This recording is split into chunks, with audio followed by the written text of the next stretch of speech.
ప్రతి వారికి కూడా ఈ రోజు చాలా కూర్చొని ఒక కేటాయించుకుని వారందరికీ కూడా ప్రణామాన్ని చెప్పుకోవాలి.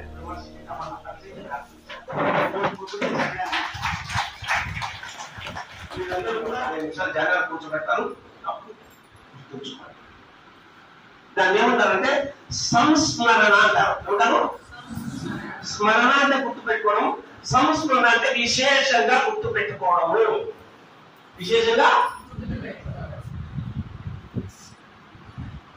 గురు చరిత్ర రాసినటువంటి ఒక మహాయోగీశ్వరుడు శిష్యుడు దీపకుడు ఎవరు కొన్ని వందల సంవత్సరాల కింద విషయం.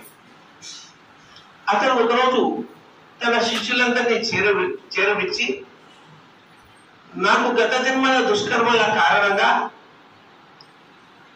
27 సంవత్సరాల పాటు తీవ్రమైన కుష్ఠు రోగాన్ని నేను భరించవలసిన అవసరం ఉంది కనుక ఈ 27 సంవత్సరాలు నేను ఒక నెల లోపల వారణాసి అయితే కాశీ నగరానికి వెళ్ళి ఉంటాను. ఆ సమయంలో నాకు విపరీతమైనటువంటి కోపం ఉంటుంది, విచక్షణ లేకుండా ప్రవర్తించేటువంటి ఉన్మత్త స్థితి ఉంటుంది. దాన్ని ఓడ్చుకుని ఉండగలిగిన ఒక శిష్యులు ఎవరైనా రావాలి అనుకుంటే నా వెంట రావచ్చు అని అంటారు.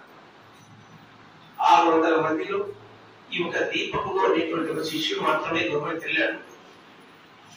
రోజు తెల్లవారుజామున లేచి గురువు పాదాలను నమస్కరించి గంగా నదికి వెళ్ళి తాను స్నానం చేసి కడవ నిండా నీళ్లు తీసుకుని ఆ సమయానికి గురువు లేకముందే వచ్చి గురువును లేపి ఆయన దంతధారణ చేసుకుని స్నానం చేయడానికి అవసరం ఏర్పాట్లు చేసి ఆ పైన గురువు పాదాలు కడిగి గురువుకు అన్ని ఏర్పాట్లు చేసి వంట చేయడానికి వెళ్ళేవాడు.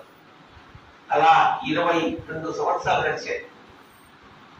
ఈ దీపకుని యొక్క గురు సేవ ఎంతో గొప్పదంటే ఖాళీతో కొట్టేవాడైనా తిట్టేవాడు, తన్నేవాడు, అసహించుకునేవాడు, దుబ్బేవాడు.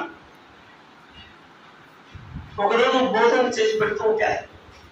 ఆ భోజనంలో కుష్ఠవ్యాధి, తీవ్రమైన కుష్ఠవ్యాధి వేలు ఊడి పడింది.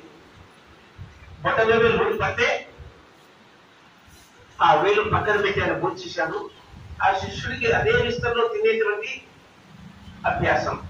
అతను ఆ వేలుని శుభ్రంగా కడిగి పక్కన పెట్టి మళ్ళీ అదే విస్తట్లో అన్నం పెట్టుకుని తిన్నాడు. అలా మరి కొంతకాలం గడిచింది. ఈ శిష్యుని యొక్క సేవా కార్యక్రమాలు 7 14 లోకాలకు బయటికి